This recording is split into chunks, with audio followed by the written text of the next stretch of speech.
కుంభం వారికి అంటే మీ రాశి వారికి 2వ స్థానంలో శని ఎల్నాడు శని నడుస్తుంది అనేటువంటి ఒక భయభ్రాంతులు, లేకపోతే అమ్మో ఏమవుతుంది ఏంటో దీంట్లో ఉన్నారు, ఏమీ టెన్షన్ పడక్కర్లేదు. నేను కొన్ని టిప్స్ చెప్తాను, పాటించండి సరిపోతుంది. ఫస్ట్ ఆఫ్ ఆల్ ఇక్కడ 12వ అధిపతి 11వ అధిపతి అవుతాడు. సారీ, లగ్నాధిపతి 12వ అధిపతి అవుతాడు శని మీకు. అయి 2లో ఉన్నాడు అంటే ఏంటి? ఇన్వెస్ట్మెంట్స్, మనీ, ఎక్కడైతే మనీ పెడతామో ఫలానా ఇన్వెస్ట్మెంట్ చేసి లేకపోతే విదేశాలకు వెళ్ళి ధనం సంపాదించాలని ప్రయత్నం చేస్తుంటామో ఇవి అనుకూలిస్తూనే కొంతవరకు స్ట్రెస్ కూడా ఇస్తాడనే విషయం గుర్తుపెట్టుకోండి మీరు ఇక్కడ. అలాగే మీరు ఎప్పుడు కూడా ఇలాగ 12వ అధిపతి 2లో ఉన్నప్పుడు తోబుట్టు వరుస వారితో మీరు ఏదైతే ఇన్వెస్ట్మెంట్స్ చేయిస్తూ వాళ్ళతో మీరు ఏదైతే కలిసి చేస్తారో పర్టికులర్గా ఈ యొక్క అంశాల్లో చాలా చాలా జాగ్రత్తగా ఉండాలి. అయితే 2 శని ఎప్పుడు కూడా మీకు గృహ వాహన సంబంధించినటువంటి విషయంలో అనుకూలతనిస్తాడు, గుర్తుపెట్టుకోండి. 2 శని విద్యా సంబంధించిన విషయాల్లో కూడా మనం అనుకుంటాం శని కదండి, అట్లా కాదు. కాకపోతే కంటి స్థానంలో దృష్టి స్థానంలో ఉన్నాడు కాబట్టి కాస్త నైట్ టైం ఫోన్స్ చూడటము, అదేవిధంగా ఎక్కువసేపు చదువుతున్నప్పుడు కళ్ళు లాగుతుంటాయి కుంభం వారికి, గుర్తుపెట్టుకోండి. అయితే ఇక్కడ సంతానం విషయంలో అనుకూలత మరియు లోన్స్ లభించడము, ఉద్యోగ సంబంధించినటువంటి విషయంలో అనుకూలత, ఇన్సూరెన్సెస్ మూలంగా కలిసి రావడం కూడా 2లో ఉండేటువంటి శనిస్తాడు, గుర్తుపెట్టుకోండి కుంభం వారికి ప్రత్యేకంగా. అయితే ఇక్కడ మీ యొక్క జీవిత భాగస్వామికి అది అష్టమ శని అవుతూ ఉంటుంది కుంభం వారికి. కాబట్టి వారు ఏదైనా కాస్త వాహనం మీద వెళ్ళేటప్పుడు కానివ్వండి, కొంచెం ఆరోగ్య విషయంలో కానివ్వండి, కుంభం వారి యొక్క జీవిత భాగస్వామి ఆరోగ్య విషయంలో ఈ పని చేయడం వల్ల కొంత నిందలు పడతాము అనుకునేటువంటి విషయంలో కాస్త జాగ్రత్త వహిస్తూ ఉండాలి. ఇక మీరు నిత్యము చేయవలసినటువంటి దేవతారాధన ఏమిటి చూసుకున్నట్లయితే, అయితే ఇక్కడ ఈ 2లో శని ఉన్నప్పుడు సంతానం ఎప్పటి నుంచో ఉద్యోగం కోసం ప్రయత్నం చేస్తున్నారండి, సంతానానికి ఉద్యోగ అవకాశాలు లేవనుకున్నప్పుడు ఇక్కడ ఏంటంటే కుటుంబంలో 2లో శని ఉన్నప్పుడు కుటుంబంలో అది కూడా గురువు యొక్క రాశి అయినందుకు కుటుంబ సభ్యుల్లో ఎవరైతే మరలా ఎర్నింగ్ పర్సన్స్గా జాబ్స్ చేయాలనుకునే దాన్ని కూడా క్రియేట్ చేస్తాడు అక్కడ శని.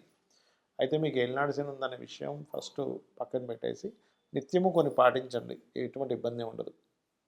ఆలయాలకు వెళ్ళడము, ఎక్కువగా వాకింగ్ ఎక్సర్సైజ్ చేయడము, మీ యొక్క ఇంట్లో పెద్దవాళ్ళు ఉంటారు బాగా ఏజ్డ్ పర్సన్స్, వాళ్ళకి ఏదైనా వాళ్ళు ఆనందించడానికి వాళ్ళకి ఏదైనా ఇవ్వడం, కొనివ్వడం, ఇటువంటివి చేయండి. చండీ పారాయణం చేయండి, గోవులకు కాస్త గ్రాసము. శని ఏలినాడు శని అనుకోండి, అర్ధాష్టమ శని అనుకోండి, అష్టమ శని అనుకోండి, లేదా శని మహాదశలు అనుకోండి, శని అంతర్దశలు అనుకోండి. మొట్టమొదటిగా మనం అమ్మో కష్టాలు ఇచ్చేస్తాడు, అమ్మో ఫైటింగ్ చేయాలి, అయ్యి బాబాయ్ ఏమైపోతుందో ఫస్ట్ ఈ భయం నుంచి బయటికి రండి. ఎందుకంటే ఫైటింగ్ మనమే కాదు, దేవతలు కూడా వాళ్ళు ఫైట్ చేస్తారు లైఫ్లో. మనం అందరం మొక్కేటువంటి లలిత అమ్మవారు బండాసుడితో ఫైట్ చేయలేదా? శివుడు త్రిపురాసుర సంహారం చేశాడు. గణపతి, మనం చూడండి ఏ దేవతను తీసుకోండి, వాళ్ళకేమి సుఖంగా హ్యాపీగా అలా ఏం కూర్చొని లేరు. ఆంజనేయ స్వామి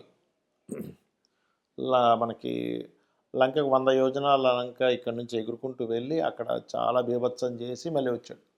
శ్రమ పడకుండా ఉన్నారా ఒకసారి ఆలోచించండి. మహాగణపతి, ఆయన ఎన్ని గణపతి యొక్క వృత్తాంతంలో మనం విన్నాంగా. అదేవిధంగా శివుడు, విష్ణు ఎన్ని అవతారాలు ఎత్తాయండి, రామావతారం, కృష్ణావతారం. ఎందుకు ఏం కష్టం, ఎందుకు నాకు ఇవన్నీ ఎందుకు అని చెప్పి దూరంగా ఉండొచ్చుగా. అంటే మన జీవితం దేవతలైనా, యక్షులైనా, గంధర్వులైనా, మనుష్యులైనా ప్రతి జీవి కూడా దేవతలతో సైతం వాళ్ళ లైఫ్లో ఒక కృషి చేసేటువంటిది, ఫైట్ చేసేటువంటిది ఉంది. మనందరం ఏంటంటే ఫైట్కి దూరంగా పారిపోతున్నాం, అమ్మో నాకు వద్దు. అది సంసార చక్రం నుంచి కూడా దూరంగా పారిపోతున్నాం. అమ్మో నాకు పెళ్ళి వద్దు, ఎవడు పడతాడు, అమ్మో నాకు పిల్లలు వద్దు, ఎవడా బాధ్యత తీసుకుంటారు, అమ్మో నాకు ఉద్యోగం వద్దు, చక్కగా నేను ఈ ఆశ్రమంకి వెళ్ళిపోతాను అని అనుకుంటున్నారు. కానీ ఇక్కడ మీరు అర్థం చేసుకోవాల్సింది ఏంటంటే ఇవన్నీ మీ యొక్క కర్మలు. శని కర్మకారకుడు, కర్మను అందించడం మాత్రమే శని యొక్క బాధ్యత. అంతేగాని శని వస్తున్నాడు అనగానే అమ్మో ఏదో అయిపోతుంది, ఏదో మునిగిపోతుంది, ఏదో అయిపోతుందని కాదు ఇక్కడ మీరు అర్థం చేసుకోవాల్సింది. సాటర్న్ ఆల్వేజ్ టీచర్స్, అంటే మనకి ఒక విషయాన్ని నేర్పిస్తూ ఉంటాడు. మనకి చూడండి ఏదైనా కష్టం వచ్చినప్పుడే మనకి దానికి ఇంకొక మార్గం తెలుస్తుంది.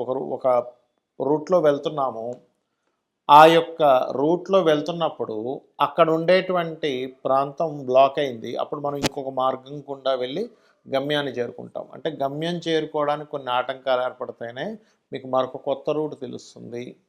కొత్త రూట్కి వెళ్తున్నప్పుడు మీకు జ్ఞానం పెరుగుతుంది. అలాగే లైఫ్లో కూడా ఒక ఉద్యోగం పోయింది, ఇంకో ఉద్యోగం వస్తుంది.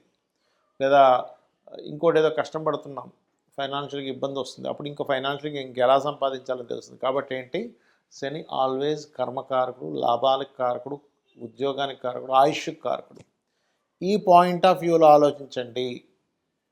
శని ఎప్పుడు కూడా మనం ఎక్కువగా శ్రమ పడుతూ ఉంటే మనల్ని ప్రత్యేకంగా ఆయన ఇబ్బంది పెట్టేది ఉండదండి. నిత్యము మీరు పని చేసుకుంటూ ఉండండి, ఏదో ఒక పని, ఖాళీగా ఉండకుండా మీకు ఖచ్చితంగా బాగుంటుంది. అయితే శని యొక్క ప్రభావం తగ్గడానికి మీరు చేయవలసిన దేవతా ఆరాధనలు ఏంటో చెప్తాను. మీకు దగ్గరలో ఆంజనేయ స్వామి కానీ, గణపతి కానీ, లక్ష్మీనరసింహస్వామి కానీ, స్కందుడు కానీ, శక్తి ఆలయం, అమ్మవారి ఆలయాలు ఏమున్నా రోజు ఒక్కసారి వెళ్ళడం మీరు ప్రాక్టీస్ చేయండి. అంటే మీరు రోజు ఒక్కసారిని వెళ్ళేసి అక్కడ ప్రదక్షిణం చేసుకొని చక్కగా అక్కడ కూర్చొని ఒక కాసేపు రాండి, మీరే చూస్తారు దాని ప్రభావం. ఎందుకంటే మన చుట్టూ ఉండే ఆరాతో సంబంధం ఉంటుంది గ్రహ ప్రభావాలు. ఎప్పుడైతే మనం ఒక పాజిటివ్ ఆరాలోకి ఎంటర్ అయ్యామో నెగటివ్ ట్రిగరింగ్ అనేది తగ్గిపోతుంది. పాజిటివ్ ట్రిగర్ అంటే మనకి ఏమంటే ఒక్కసారిగా గుడికి వెళ్తే అన్ని కష్టాలు పోతాయో కాదు, మీరు ఎలా హ్యాండిల్ చేయాలి, మీ మనసు, మీ ఆలోచనలు అన్నీ కూడా క్లియర్ అవుతాయి, గుర్తుపెట్టుకోండి. అలాగే మరొక విషయం ఏంటంటే, దీంతోపాటు మీకు దగ్గరలో గోశాలలు ఉంటే గోశాలకు వెళ్తూ ఉండండి. గోశాలలకు వెళ్ళే గోవుల యొక్క ఎనర్జీ కూడా కంప్లీట్ పాజిటివ్ ఎనర్జీ, గుర్తుపెట్టుకోండి. అదేవిధంగా దీంతోపాటు మీరు కొంచెం ఏమవుతుంటుందంటే ఏలనాడు శని, అర్ధాష్టమి శని, అష్టమ శని, శని దశలో ఉన్నప్పుడు మనిషికి తెలియకుండానే ఒక బద్ధకము, ఒక లేజినెస్, ఒక పోస్ట్పోన్ చేయాలనే తత్వం ఇస్తూ ఉంటుంది. కాబట్టి ఒక టబ్లో వాటర్ తీసుకొని అందులో గోరువెచ్చని నీళ్ళు తీసుకొని అందులో కాస్త కల్లుప్పు వేసి అందులో కాళ్ళు పెట్టి అట్లా కూర్చోండి కాసేపు. అది మరీ వేడి కాళ్ళు కాలిపోయే అంటే కాదు, గోరువెచ్చని నీళ్ళు. మీరు చూస్తారు, మీరు తెలియకుండానే ఒక నెగటివ్ ఎనర్జీ బయటకు పోతున్న ఫీలింగ్ మీకు వెంటనే సెకండ్స్లో తెలుస్తూ ఉంటుంది. అలాగే ఈ శని కుజులు పరస్పర వీక్షణలో ఉన్నప్పుడు మీనరాశిలో శని ఉంటూ ఈ సంవత్సరం మనకి పంచగ్రహ కూటమి 3 సార్లు వస్తుంది 2026 సంవత్సరంలో. జనవరిలో ఒకసారి, ఫిబ్రవరిలో 2 సార్లు, మరి చతుర్గ్రహ కూటమి 2 సార్లు వస్తుంది. అంటే ఎప్పుడూ కనీ విని ఎరగనటువంటిది వస్తుంది. కాబట్టి ప్రపంచవ్యాప్తంగా కనీ విని ఎరుగని వింతలు చూస్తాము. గ్రూపులుగా, అది ఉగ్రవాదులే అనుకోండి, రాజకీయ నాయకులే అనుకోండి, గ్రూప్స్గా ఏర్పడడం చూస్తాము. గ్రూప్స్గా ఏర్పడి జయాల్ని వాళ్ళు జయం పొందడం అనేటువంటి చూస్తాం. వైరస్లు చూస్తాం. అదేవిధంగా అగ్ని ప్రమాదాలు, యాక్సిడెంట్లు, అటాక్లు, ఇట్లాంటివన్నీ ఉన్నాయి. కాబట్టి మీరు ఇంటి నుంచి బయలుదేరేటప్పుడు ఎక్కువగా గుంపులు ఉండే ప్రదేశాలు ఎక్కువ తిరగకండి. ఇంటి నుంచి బయలుదేరేటప్పుడు ప్రధానంగా మీరు, ఎందుకంటే ఇది 1 సంవత్సరంన్నర పాటు ఉంటుంది కాబట్టి మీ ఇష్టదైవాన్ని తలుచుకొని బయలుదేరండి. అమ్మవారు మిమ్మల్ని రక్షించి తీరుతుంది. అదేవిధంగా గోశాలకు వెళ్ళి గోవులకి బెల్లము, క్యారెట్స్ తినిపిస్తూ ఉండండి. చండీ పారాయణం చేయండి, చండీ వినండి. అన్ని విధాలా మీకు బాగుంటుంది. శ్రీమాత్రే నమః.